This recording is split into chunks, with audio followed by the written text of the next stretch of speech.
What's up, y'all? Coast to Coast Podcast here coming at you. I am Joey Powell. We are brought to you by Johnny T-Shirt and Congruity. Appreciate you guys making us a part of your day, whether you're watching us on YouTube or listening to us in whatever your usual podcast feed is. We're glad that you're making us a part of your normal listening habits. Sean Moran, Sherrell McMillan, with us as always. I appreciate them being a part of the show. Guys, we got a little bit to talk about here. First off, a loss against Georgia Tech, and I don't want to reset these games, but I do want to talk about them in conjunction with each other. A loss to Georgia Tech, which now seems even more like just a bad outing when you look at what the team did to Duke on Saturday night in Chapel Hill. Sherrell, coming to you first. What is your biggest takeaway from the week that was for North Carolina basketball? It seems, and we'll never know the answer to this, but it seems like for Saturday to play out the way it did, Tuesday night had to happen. And that's because you've heard by now the stories of I don't want to call it a players only meeting, but just the guys getting together after the Georgia Tech game and really not allowing anything to fester potentially, and discussing what happened at Georgia Tech, why they lost, how they lost, and deciding to make sure that it didn't happen, for the big game on Saturday. And I think that is a huge, huge thing for North Carolina, considering the last couple of years where I think sometimes there were things that could have been stamped out or rooted out very early, and they didn't, and they did fester, and they did become issues, later on in the season. I think that shows the sign, shows how mature this team is, how old this team is, and that Ingram and Cormac Ryan are leaders, and that Bacot and Davis are leading in their own way. So to me, that's the biggest thing about the week is that obviously, again, we will never know the answer, but I do think without Tuesday, you don't get what you got on Saturday. That's a great perspective. Sean, I want to come to you really quickly and get your thoughts as well. I saw a team that recognized the opportunities that they left on the floor in Atlanta, played with full intensity for 40 minutes on Saturday night. Did you get the feeling that like Sherrell said, that not only were they just doing the things they're supposed to do, did you get the feeling they addressed what bit them on Wednesday night? Excuse me. Did you get the feeling that they addressed what bit them on Tuesday for the game on Saturday? Yeah, I think on Tuesday they got up 11 early in the first half. It looked like they were cruising, shooting well, and then they gave it up in very quickly. And I think against Duke, you saw they got up early, and Duke would go on these little 5-0 runs, but UNC would answer every time. And really in the second half, I think it never got closer than 8 points, besides maybe at the end with some fouling. So I think in terms of addressing the runs, that was one key thing. And then obviously you have Harrison Ingram and Armando Bacot and how they performed on Tuesday, and then the complete 180 that happened on Saturday. And I think we read on Inside Carolina in terms of Hubert Davis addressing Armando and some of his quotes about being happy to be second fiddle or watching others, and in terms of twofold: one, going to him, not just early, but continuing to go to him. And I think, we talked about it last week that we could see him having a big game against Duke just because of their lack of size or physicality. But then also him making himself available and him being aggressive as well. So I think to me those were two of the main things between the runs that they were able to answer this time, as well as getting those two going and having great games. And the reason they were really able to answer the runs is because they didn't have the scoring lulls that they've had.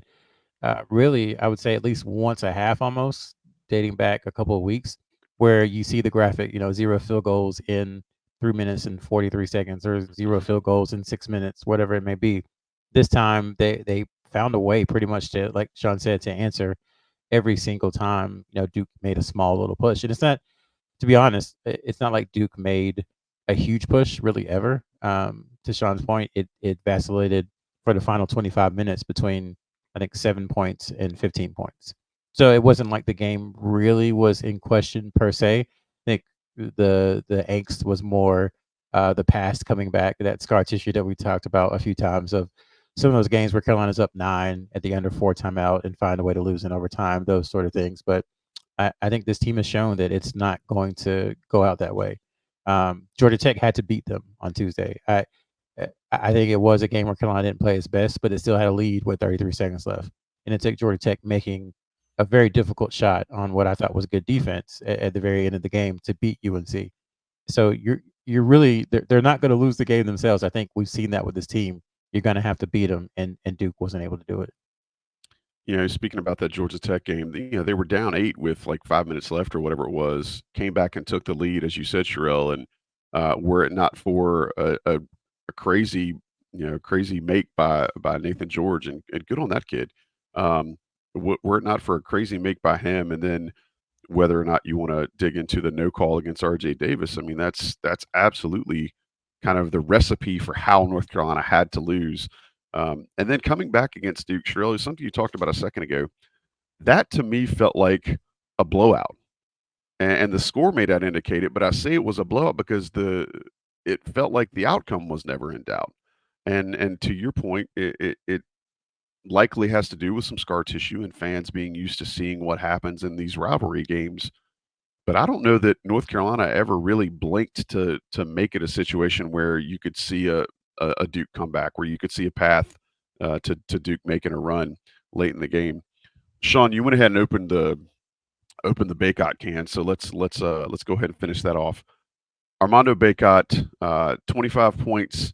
I believe it was 25, 10, and 5 assists or something like that, which is just an absurd number. It's the most beautiful curse nugget you've ever heard. Putting that together against a game where he had to show up, where he needed to be that guy. We talked about it last week that Armando's contributions don't change. Just because he'd had some bad stat nights doesn't mean that he doesn't still have the ability to put that in. Sean, can you put into context what having Armando Bacot back in, inserting his will on a night where Duke tried to take RJ Davis away? Can you kind of explain to folks what you feel like that means for this team moving forward? I think we always knew this game was going to come at some point or another for RJ, where he's not able to get 20 plus, where he's struggling. Teams are putting full effort on him, and it probably took a little while longer than expected. But I think to have him step up, I mean, we've always talked about really it was the big two that was returning, and then you're putting pieces around those, and I think it was nice to have that as RJ struggled, to get good looks, but to have Armando step up and really be the focal point of the offense, and then it allowed Ingram and others to score around him. But I think really early on it was I don't know if he meant to do it or not, but the bank from inside the paint, also opening things up with that jump shot just inside the 3-point line, similar to what he did a handful of times his sophomore year, and I think that probably, from a confidence standpoint, gave him just what he was, I say mentally, what he was able to do the rest of the game, knowing that he could score, he was going to have those opportunities, 13 shots, especially. They were bringing double teams, but I always thought they were, they were soft double teams where they weren't going to really they weren't going to dictate what he was going to do. He still was going to be able to dictate if he wanted to drop his left shoulder and do a right hand hook, he could do that. But he was also hitting shots. That left-handed hook shot towards the end of the game being an example we probably haven't seen lately.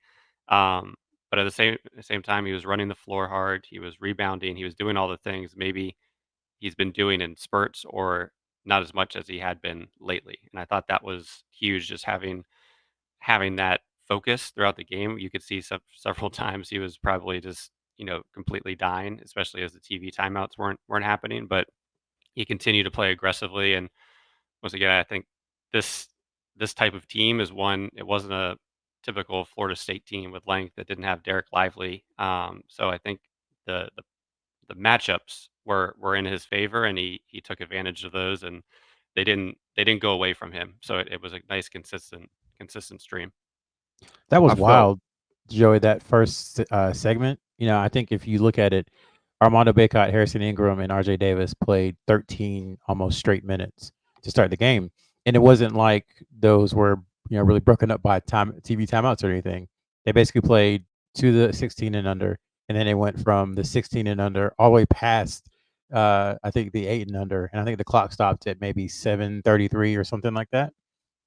So you could see how gassed he was, but just the ability to do that, I think, says a lot about Ingram, Davis, and even Bacot's conditioning.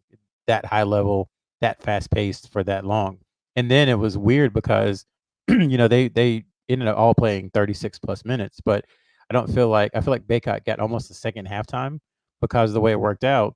He went to the bench, got a whole bunch of rest. The game started again. There was a foul by I think Jalen Washington maybe, went right back into a TV timeout, got some more rest. So it was like the old graphic in the NBA Finals of real time rest versus game rest.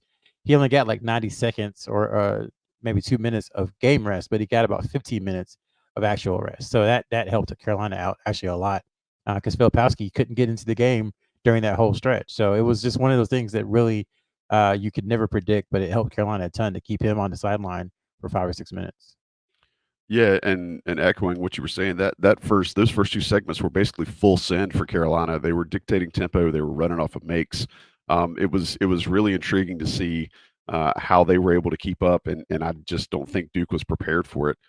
Going back to Bacot really quickly, I don't know that I've seen him that engaged since maybe it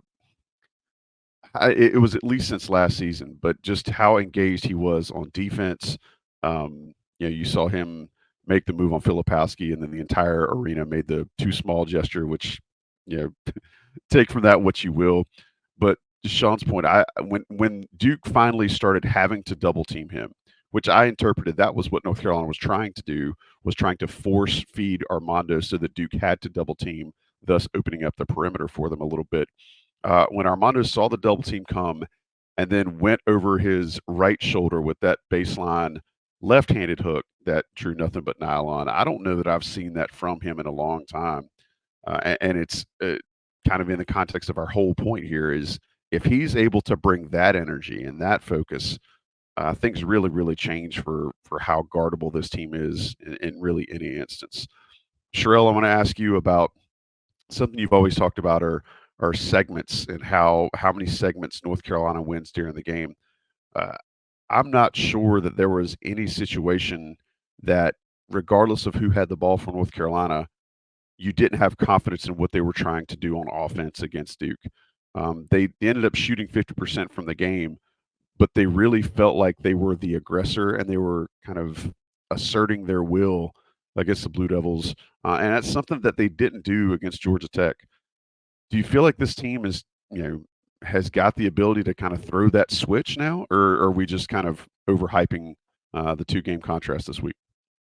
I think there is a bit of whiplash from the 2 game contrast, but I also think that this Carolina team, they know, we've talked about it several times, they know what they're supposed to do. And I think it's not disparaging Duke or anything. A very talented team. I think probably the second or third most talented team UNC's played, maybe second, depending on how you feel about Kentucky. But I feel like they are not yet a team, and that's again, it's not disparaging them. They got freshmen who they're still integrating, lots of new pieces, but I feel like Carolina is a cohesive unit, and you could tell. To your point about aggression, Joey, like Seth Trimble, that give and go from Armando, he knew exactly what Armando was thinking. Armando knew what he was thinking before he did it. It was just kind of instinctual, as opposed to needing Hubert Davis to call a set or needing to reset the offense or something like that. So I think the connectivity of the team, which has been talked about ad nauseum, is a huge deal, and I think it's a part of why they're able to attack so well because they know what they're supposed to do. Like each person, I think Carolina fans could go down the list and say, okay, his responsibilities in the game are X and Y, and it goes to the next player. Oh, he's supposed to do this. That's what Hubert Davis said he's supposed to do. He knows he's not supposed to do that, and he knows he's not supposed to do that. And if he does it, he's coming out the game. I think it's very clear. And I don't know if that was the case with the other team because at some points it's like, all right, I need to get a shot. Let me go ahead and take my shot. RJ Davis is the conference's leading scorer. Right now a shoe-in for first team All-American, probably the ACC Player of the Year. You didn't see him force really anything in that first quarter. Maybe there were maybe 2 shots he forced. I would say that just weren't good attempts. But other than that, he was like, okay, well, you're going to face guard me, then I'm going to throw the ball to Armando, and that basically is going to give us an advantage because when they come over, excuse me, and try to double Armando, then we're playing 4-on-3 the rest of the possession. So I just think it shows that they know what they're doing, that it's been instilled in them from their head coach, who did a really good job, I think, of calling this game and managing his roster. And then when you're at home, it is a little bit easier to be the aggressor. And then, like I said, in combo with Tuesday, you would expect nothing less from a team this fiery than to come out kind of with their hair on fire and say that's not going to happen again. That was an aberration. We're not going to allow that to happen. So I think it's all that mixed together that allowed them to kind of take it to Duke, and that's what they're going to need. During this next stretch of games, they're going to have to bottle that up and kind of keep pushing it forward because it is a tough stretch coming up.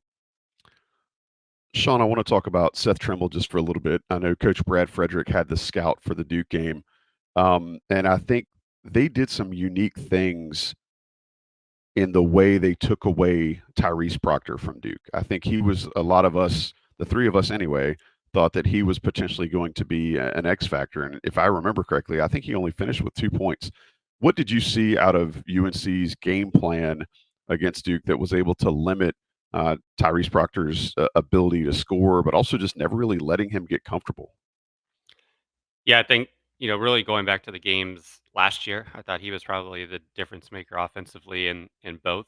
And this time he played 26 minutes, but you didn't really to your point, he wasn't an impact player by any stretch of the imagination. Obviously some of the freshmen with McCain played well, but Proctor was taken out. I thought they were physical with them. They didn't allow him to get into that, say, 8 to 10 foot area that he just constantly found over and over last time, where he was able to get in, get the floaters, get the short jump shots, and he was able to dictate where he wanted to score from. So I thought this time, in terms of really forcing him to go away from the pick and roll, not allowing him to, or really not. Last year they were always trailing him on the defensive end, so it just was free reign for him for the most part. And defensively, I thought he did well with his size and bothering RJ, but offensively, you saw him, you saw Duke take him out for large stretches, which going into this season, projected top 10, top 12 pick, you probably expected him to be playing, the 35 plus minutes. So I thought Trimble both off. I mean, we can get to his offense in a minute because I thought that was huge. But defensively, just with his physicality and his aggressiveness, I think even though UNC was giving up size, that was able to almost push him off of where he wanted to go and make him a non-factor throughout the game. Sherrell, you've followed Seth Trimble for a long time. You've known his family for ages, all the way back since JP Tokoto was in Chapel Hill. When you see Seth Trimble come out like he did against Duke after, he struggled the last couple of games, and I'll even say it looked like he was thinking too much. Like he would use his sheer athleticism, get off the ground, and then decide after he jumped what he wanted to do with the ball. It probably wasn't that complicated, but I do think he got into his own head a little bit. What does it say to you, having known that kid for so long, to see him come out and put up 10 points on 5 or 9 field goal shooting against Duke, and then give the defensive effort that he gave in just 19 minutes in a game where North Carolina absolutely had to have it, and his energy was so welcome? I think it was kind of what you would expect from Seth Trimble. It was the defense. Obviously, you just talked about it with Proctor, and he was on Roach some. He pretty much all their guards. And again, guys, those Duke guards are really talented. I don't want that to be lost. I mean, Roach, there's not many teams who can throw combos of guards like Roach and Proctor and McCain and even Caleb Foster, who didn't play well, but he's a really good player too. So those are all good players. I want to make sure that is clear. But I think with Seth, it was decisiveness. To your point, Joey, you said that it looked like sometimes he was thinking too much and he wasn't quite sure what he was doing. There wasn't any thought this time. It was, grab the ball, go. It was, I'm going down court. I know I'm going to spin. I know I'm going to jump over him. It was, I'm getting, I'm going to make this backdoor cut. I'm going to lay the ball in. It was, I'm going into his body. It was how he played in high school. I still want him to punch one a couple of times because I think that'll get him going. But finishing has been a huge issue for him the last couple of games. I mean, the Florida State game, you can go back to and say maybe if he makes that layup, it never gets that close. But to his credit, he went and worked on it and got better at it in a short amount of time and got his confidence back, and he gave you 10 points. I mean, if again, I never like doing this, but let's go back to October and we say, man, Carolina's in a tough game against Duke, and Elliot Cadeau is struggling from the field, and Seth Trimble came in and gave you 10 points. You were like, Seth Trimble gave Carolina 10 points in November. That's what you would have thought before the season started because he hadn't shown it, but now it's kind of expected a little bit that he's going to come in, whether it's finishing in transition or making that corner three, which he hasn't done in a couple games. But whether it's that or just playing great defense, you expect him to come do it. And in the second half, if you look at the minutes distribution, he played 10 minutes, Cadeau played 10 minutes, Washington and Withers had 1 minute apiece, and that was who played besides the starters. So he's essentially a starter in the second half, and I think it's because of what you just said. So to answer your question succinctly, it says that he didn't let those poor performances or performances not up to his standard get to him, came back and delivered when North Carolina needed it most. And I think also on Trimble, it's been 4 games. He hasn't made a 3 in the last 4 games, so we knew that 3-point percentage would come down, but that didn't. He was still able to try to keep defensive honest with taking the shot, but he was able to not let those 2 misses really dictate what he was going to do. And I'm really hopeful we can continue to see this going forward. But was in terms of how aggressive UNC was pushing the ball and getting out in transition. That I thought, getting those easy baskets, especially for a team that has struggled to score at times, that just continues to open things up. And to Sherrell's point, when Trimble has jumped in the past, you've want him to dunk it. He can dunk it, but he kind of hangs in the air, double clutches, is maneuvers himself, and this time he was just going straight up and attacking. And I think mixing those together, even if his 3-point shot is not falling going forward, I think just that aggressiveness, both in transition as well as attacking and being direct, as Sherrell said, with his movements, will be really impactful for him.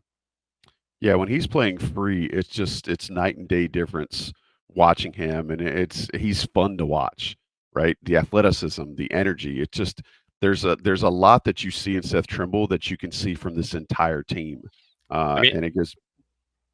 I think just one other thing. I think this kind of reminded me of Duke teams more so in the past, not really last year, where they did have Lively as a top shot blocker. They knew that they weren't going to face rim protection, so I think that also gave them an extra layer of confidence when they were attacking versus some other teams that do have strong shot blockers or do have better help side defense. So I do think that knowing that they weren't going to meet much challenge at the rim probably gave them the ability to be more aggressive in attacking throughout the game. Yeah, 2 things, Sean. 57 points in both of the games last year, where Derek Lively was kind of a huge limiting factor on Armando Bacot. Obviously, different teams for UNC, different team for Duke. Not completely different, but some different pieces. But from 57 twice to 93 once at home, kind of tells you how different both teams are. I think, as in respect to last year. And then the other thing I wanted to point out, Joey, you asked a question about why was North Carolina so aggressive, and I think a lot of it has to do with playing at home. I answered the question, but then I went back and looked. The last 5 home games. So Carolina's only played 5 home games since Christmas, which is still wild to think, but they've only played 5 since Christmas. The points scored in those 5 games: 105 against Charleston Southern, 103 against Syracuse, 86 against Louisville, 85 against Wake Forest, and 93 against Duke. So they're the lowest scoring game they've played at home in the last 5 games is 85 points. So I think they're just more comfortable at home. I don't know if it's the rims, if it's the crowd, but the possessions go up. They kind of get down court faster, and it all fuels from the defense. Even though the defense wasn't great this game, there still were stretches where they were able to push it out and able to get up tempo and really get into the transition game because of how they play defense. So just something to note as North Carolina has more home games coming up in the second half of the ACC season. I think they have 3 straight at some point. you would expect them to keep scoring the way they are. Yeah, and a big one coming up on Tuesday night as they host Clemson. Sean, I want to ask you, this is a little bit of a tough question, but I know you can. I'm not going to give you anything I don't think you can handle. All right. What have you seen this past week, both in the loss and the win? Can North Carolina carry forward? What were kind of the lessons learned they can take from this week and carry it forward for this back half of the conference season, in which they may have a good bit of home games left? I think we've seen the defense slip a little bit, but I think that's understandable given from where they were at. But I think in terms of looking at this week in totality, I think it is the importance of having the other starters play meaningful minutes. I think even we didn't really talk about Cormac really at all about Duke, but I thought he hit after that. The first shot was rushed that he took, and then the second one he set himself a little more and gave himself time. But he was aggressive offensively and defensively, and I think it goes to that playing like a collective fist. I think from a mental standpoint, they've been that way all year, and you're not going to get Harrison Ingram five 3-pointers every game. But at the same time, I think it does show the importance of you need these guys to be getting the 10 plus and playing collectively together, both offensively and defensively. So I think you look at Tuesday. I think that was a tough one being on the road again. Once again, a big lead, and then they gave it up, and they just weren't able to fully overcome it. And then this time they did have the home crowd behind them. The stretch going forward is definitely not easy. I think we've looked at it and said, hey, maybe the Notre Dame home game is the one game you can point to as being a win you can certainly count on. But also at the same time, the bench, Withers and Washington, didn't get a lot of playing time, but when they did, they made an impact, and they were strong coming off the bench in those minutes. So I think it's really going forward. The offense, I think we knew had to rise, and it's fine even if there is a defensive slippage, but the offense needs to keep performing. Maybe not at that Duke level because that's going to be tough game in and game out, but you want to be looking, closer to the 1.15 or 1.2 points per possession, which one of my favorite stats. So really, I think offensively is what the biggest takeaway is, knowing even without Cadeau playing that well, and what teams might try to look to do against him going forward, uh, how the offense will drive the ship, because I think the defense can be steady going forward. Sherrell, one hell of an introduction for Cormac Ryan and Harrison Ingram into the Carolina Duke rivalry. Larger picture. Those two guys came to North Carolina to win. We've heard over and over again they're really just in Chapel Hill because they want so badly to be part of a winning culture and a winning program. What do you think it means for those guys to have the success they had on the big stage on Saturday night? And do you think that helps maybe bring them along or ignite something for the last half of the season? You would think so. And again, we went 28 minutes without talking about Harrison Ingram, who had probably the game of his career, I would say, considering the stakes and considering what was asked of him to do. So I think the hope is that confidence will carry forward. I don't think confidence necessarily really is an issue with either of those guys, especially Cormac Ryan.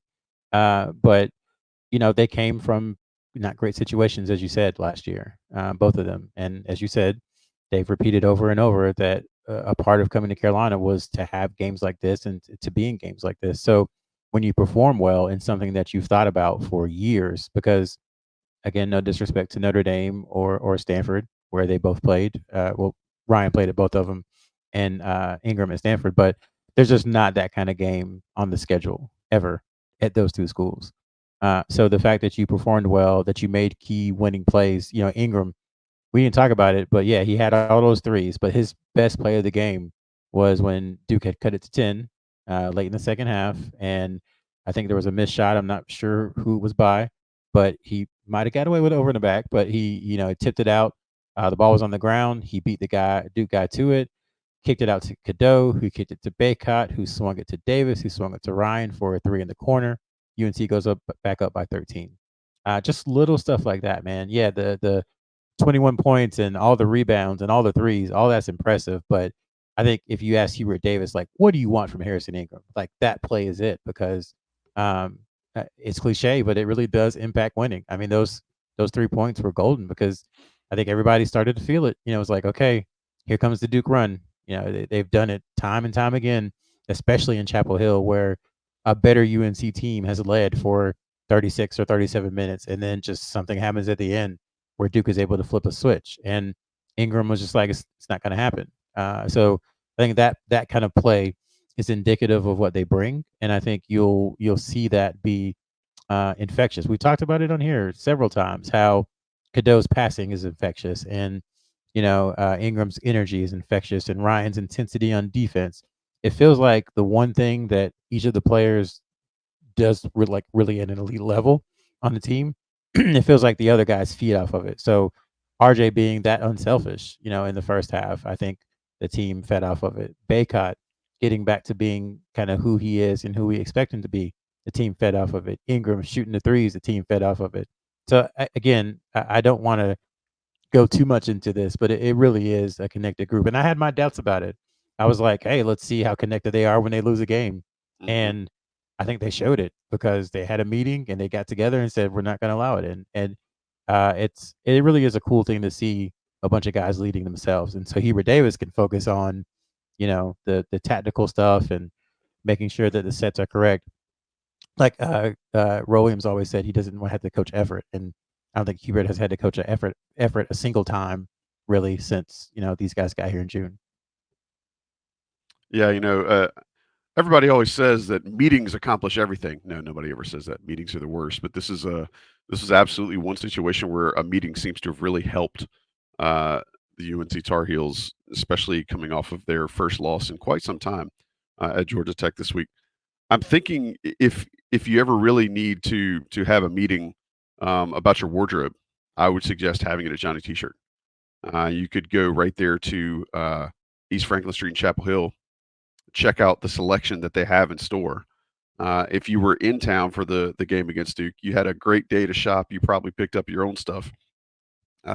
You could have seen this for yourself. But fear not. If you're coming in town for any future games, make sure you go buy Johnny T-shirt. Let them outfit you. Let them be your haberdasher of choice, and get your new selection of North Carolina gear, whether it's clothing, knickknacks, whoosy whatsits, anything that's got North Carolina's logo on it. Johnny T-shirt's got it, licensed, and it's going to look good. So make sure you trust them the way that we trust them. Premium subscribers know you get that extra 10% discount off your already amazing prices at Johnny T-shirt. They're alumni owned and operated. They're just great people. Go see them. We wouldn't be talking about them so lovingly if they weren't really good people. One of the things that we talk about on Inside Carolina, it's only companies that we actually really appreciate. And Ben and Buck are selective over who sponsors us. And Johnny T-shirt's been along for a long time. So make sure, show them some love. JohnnyT-shirt.com or on East Franklin Street in Chapel Hill. Hit them up. Take a quick break. We'll be right back to talk a big recruiting weekend for the Tar Heels. Coast to Coast podcast coming at you. Joey Powell here. Appreciate all of you who are making us a part of your routines. Not doing the show live tonight, but it's live to you if you're watching it right now. So play along. Sean Moran and Sherrell McMillan are with me as usual, and I'm so glad that they are. A big recruiting weekend in Chapel Hill this past weekend. North Carolina hosted the venerable Drake Powell, who we all know and love because he's been to so many games, living right nearby in Pittsburgh. Commit will be on campus next year. But North Carolina also hosted some new faces. Sherrell, I'll let you set that up and share with the folks what went down around the rivalry on the recruiting front. Yeah, we call him season ticket holder, Drake Powell, just because he's at every game. And that was, again, one of the reasons that he opted to not go to one of the big private schools, the big academies, who play national schedules, because he wanted the experiences like he had last night. So in addition to Powell, there were 3 2025 guys there. 2 of them were on official visits. The one who wasn't was Jackson Keith, another local player from Durham. He's been to several UNC games, rated in the top 50 by pretty much everyone. He is a small forward who I think been watched over at the John Wall Invitational. We think he's a small forward who could potentially play some small ball 4, depending upon how he continues to mature and grow. But he was at the game. And then UNC hosted 2 2025 official visitors and 2 really big names. As you know, if you look at the UNC offer sheet for 2025, it's basically a bunch of guys in the top 10, and then the other Boozer, Caden Boozer, who I think is ranked around 17 or 18. But 2 of those guys were here. Caleb Wilson, he is a 6'10", 6'9.5", depending on who you ask. I would say hybrid forward, a guy who can play on the perimeter, but kind of in the post as well, in that Harrison Ingram role, in that Brady Manic role, so to speak. From Atlanta, he goes to Holy Innocents school down there in Atlanta. A wonderful family that once you get to know them, very academic driven. He's taken an official visit to Stanford. That kind of tells you how his family feels about academics. He also has offers from pretty much everyone in the SEC, a lot of schools in the Big 12, most of the big names. All of the Blue Bloods, Duke, Carolina, Kansas, Kentucky, UCLA, are all in on him. He was at the game last night. And then Jasper Johnson, who also is I would call him a combo guard in 2025. He's basically from Lexington, Kentucky, but he goes to Link Academy, where his roommate is 2024 UNC signing James Brown, and he has a penchant for shooting. He's a lefty, and he just can score. Sometimes he might get a little carried away with his offense, but when he has it going, he really has it going. I think there was a game earlier this year where he hit 10 threes, to tell you the kind of marksman that he is. So they both got in on Saturday morning. I believe Wilson had a game Friday night, got in on Saturday morning. Johnson and his family got in Saturday morning. They were at game day, took in all the festivities. Obviously, we haven't had a chance to talk to them because the visit just ends today, but hopefully we'll talk to him in the next couple of days. Johnson, his recruitment, I don't know if it's closer to being over, but the signs kind of point to that because he's got official visits the next 2 weekends set. I think he's going to Kentucky this coming weekend, and I can't remember if it's Tennessee or Alabama in a couple of weeks. So he's already taken one to West Virginia, and I can't remember. I should have had this pulled up, but it seems like he's getting his official visits done because there has been some talk of him potentially reclassing into 2024. His family has said they're not sure. They'll kind of see where things are, but I think his recruitment is probably closer to the end just because you see him setting up so many official visits. But I can't think of a better time for him to be in Chapel Hill to experience it. And if you're on social media, you saw that Caleb Wilson really enjoyed the post-game celebration in the locker room with the team. So we'll see where things stand in the next couple of days. Sean, anything you want to add about the games from either one of those 2 players? I know going back when we first heard about Caleb Wilson doing an official visit, we did a profile on him, and he's a guy just with his size and playing ability just screams NBA and that type of that type of physical profile. I think from a shooting perspective, it'll be interesting to see how he does improve over the spring and summer, because I think that's an area that he has potential, but he struggled a little bit in EYBL this past year. But once again, just from a body and makeup standpoint, has one and done and future potential written all over him. And as Sherrell mentioned for Jasper Johnson, combo guard, I think is right. Definitely not, at least as of right now, more focused on scoring than assisting. But he came off of just playing two games on Thursday and Friday right before coming down to Chapel Hill. So hopefully we'll have a little more detail on him. But he's definitely fun to watch, and he can put up points in a hurry. And as we're on this topic, just a question for Sherrell. In terms of 2025, I mean, it really seems Johnson, Wilson, and then Koa Pete have kind of separated themselves a little bit in terms of the priority. Do you think that's accurate as of right now? Yeah, I would say so. Just they've taken official visits, and I think that's a more of a surefire sign that you are interested in the school. If you take an official visit, yeah, I'd say that's accurate. The other guys, Darren Peterson, the Boozer brothers, Isaiah Harwell. Those people they haven't really yet solidified official visits. Harwell came, I guess almost 2 years ago.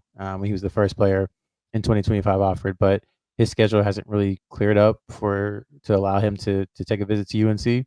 And then he's scheduled to go to Gonzaga, which is frankly closer to his family, and they've been really aggressive with him. So it could be a situation where Carolina is kind of reading the tea leaves and saying maybe this is not something we want to pursue. I think they're still talking to him, but I don't know if it's as strong as it was maybe a year and a half ago. So I think that's a fair point that the three guys who have taken official visits in 2025, and then Jackson Keith too, who's just kind of hanging around and kind of seeing what's going on. I think you look at those four as guys that UNC probably has the best shot with right now. But again, all it takes is for UNC to get somebody on campus. And the other thing too is they're not going to sign. I hate to sound like a broken record, but they're not going to sign like 5 guys in the high school class. That's not going to happen anymore.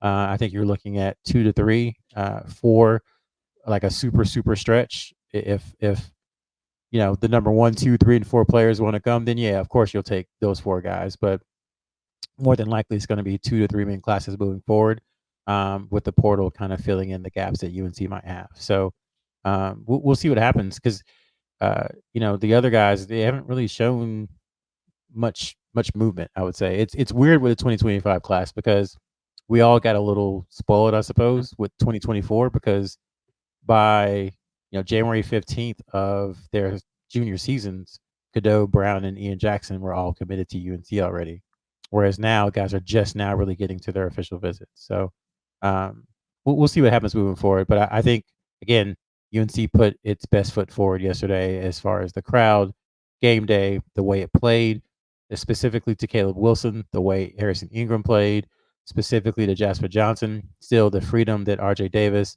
and Elliot Cadeau have. So we'll see.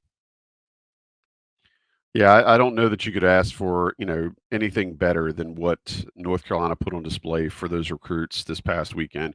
Weather was amazing. Carolina blue skies, game day in town, your rival, top 10 game, and then you go out and just, handle business as best you're able. And then, as Sherrell said, you had some very specific usage of complementary or like players for some of those recruits. It just it really paints an amazing picture, you would think, for those families. Fellas, we got just enough time for 4 cents. 2 pennies from each of you, brought to you by our friends at Congruity. Congruity HR/Tar Heels is the place you need to visit to get your free assessment from Congruity. They're a national brand, but they're absolutely locally minded. They want to help the local small and medium-sized business do better. They want a strong business ecosystem in North Carolina, and they're going to do that by helping you cut back some of the waste that you have in your corporate infrastructure with regard to benefits, HR. Where are you spending your time? They understand that as a business owner or operator or leader, to really grow, if that's something that you're concerned about, you got to be focused on revenue, and you're not focused on revenue if you're having to manage all these other ancillary things, which are necessary for a profitable corporation, but they want to make it better and help you optimize and help create better efficiency within your little C-suite area of your company there. So check out Congruity HR. We appreciate what they do for Inside Carolina. We appreciate their sponsorship, but we want to appreciate what they can do for your small or medium-sized business. Congruity HR/Tar Heels. We're thankful for Congruity. This last segment is our 2 cents, brought to you by Congruity. Sean, I'm coming to you first. Give me 2 pennies, dude. All right. I think this might turn into 2, but the main one, Elliot Cadeau. I think last weekend on the live pod, we talked about how Duke specifically was going to play him and how they would do something different. And I think we did see it in terms of, especially as the game went on, just completely playing off his 3-point shot and his jump shot. And I think it was interesting watching the game unfold and watching how Duke continued to play off him, but also how Cadeau addressed it. I didn't really have an issue with a lot of the shots. I would have liked to have seen him take another dribble pull-up jumper from 17 feet after he missed the first one, just because I think that is a shot that he can hit very comfortably, especially if people play off him. And I think,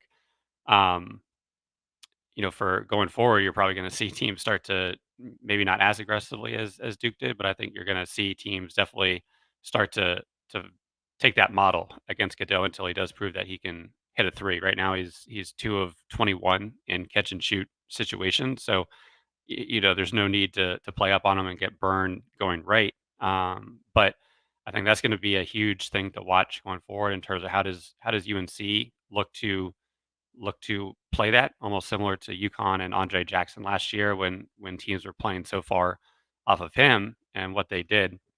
I think with Cadeau continuing to be aggressive of attacking and putting the pressure on them. But at the same time, one of the plays that stood out was with a few minutes left in the second half. Cadeau had it on the left side, passed it. Defender was sunk way off, and he just goes to the center of the court, sets a pick for RJ. RJ comes around wide open because he got the guy with the pick, and now his man's so far off. So I think, how are they utilizing him off ball? Whether that's cutting to the basket, if somebody's going to double Armando, continuing to stay aggressive and attacking the defenses, but also not being scared to take, once again, you don't want to overdo it, but continue to take jump shots. I think target number one is that 15 to 17 foot pull up, which that way he has the lift and the momentum. But the threes he was taking, especially the latter half, they were in and out or looked pretty close. So I think for him, it's just going to see the ball go through the net, and I think that can open up a lot. But definitely, to me, one of the biggest things going forward. And then two, just in terms of the schedule, I think there, as we said, besides Notre Dame, there's no real off game, and I think obviously Clemson at home. I think it's huge that it is at home, coming off a big win. But the game next weekend at Miami is another team. It's a little bit of frustration because they should be a tournament team. They should be in that upper echelon of the ACC with the talent they have, and they're not, sitting at almost a little above 500. But just from a talent perspective, as well as Miami and Larinaga, how they play UNC, that's going to be a really, really fun matchup to watch as well. I'll go ahead and say this, and it's going to hurt my head. 9 regular season games left. How are we here? Where does the time go? Sherrell, give me 2 pennies, man. The first thing, Harrison Ingram, just against some stats. Career high in 3-point percentage so far. He's at 41%. We thought it was going to come down, and actually it got down to 39, and it's gone back up to 41. So I think you could say this is pretty sustainable, again, with 9 games left. 10 or more rebounds more this season than his previous 2 seasons combined. And he's hit 41 threes this year, which is also a career high. He had hit 36 in his previous 2 years. So again, he's more efficient from 3, and he's rebounding better than he's ever had. So just a huge pickup. Can't say enough about what he's done for UNC. And then the other thing is the schedule. Like Sean said, Clemson on Tuesday night at home, and then at Miami. If I were a betting person, betting is not yet legal in North Carolina, so I would say, if I was a betting person, that that Miami one is one that could hurt, just because they're going to be so desperate, so desperate, Clemson and Miami, for that quad 1 win, that they're really gonna bring energy that I don't know that Carolina has maybe seen a lot this season. So they're really gonna have to find a way to flush Duke out tonight and get ready for Tuesday, because Clemson is 4-6 in their last 10. They're also 4-6 in the ACC. But one of those 4 wins was Radford. Another one of those 4 wins was Louisville by 4 or 5. Who could have predicted that, Sherrell? I mean, who could have seen Clemsoning in January? I don't know. It is quite the Brad Brownell special. But I think just looking at that real quick, and I know we're going to wrap soon, but Ian Shefflin, you don't expect him to be as good as he was in the first game, but also you don't expect PJ Hall and Gerard to be as bad as they were in the first game. So those will probably even out. I think Carolina just, kind of needs to do what they do, and the crowd needs to be back into it for them to have a chance not to have a chance, but for them to win on Tuesday. And then Saturday, that's just going to be a tough game. If they get out of there with a win, I'm not saying I don't believe in the team, but that's going to be really, really tough, because like Sean said, Miami's an underachieving team who needs to make a statement. And what bigger statement than beating Carolina? And Larinaga's teams always play UNC well. So tough week coming up. They got to flush Duke. And really, they got to validate Duke, honestly. We talk about that in football all the time. In football, it's great to beat Miami and beat them, by 10 points, but you have to validate it the next week by beating Virginia. And I think that's what the football team hasn't done. I think that's what the basketball team has to continue to do, is validate wins and make sure that the last win doesn't cost you the next one because you're so busy celebrating. You got to move on. Great win, great game, but you got to move on, and Clemson's a tough team. We've seen a ton of maturity from this North Carolina roster over and over again in different situations and in different just different landscapes. And this will be another opportunity for them to show that, to show their continued maturation, to show how much they have been able to compartmentalize both wins and losses, and how much they've found ways to motivate themselves to keep the main thing the main thing. Boys, let's get out of here. I appreciate so much what y'all bring to the show. Shout out to everybody who has listened. If you have not, subscribe, and then throw us a rating or review. We would really appreciate it. Our sponsors would appreciate it. All that does good things for us with regard to how IC is able to manage and machinate getting good content to you, our subscribers. We're grateful for y'all. Shout out to Sean and Sherrell, to John Siegley for producing.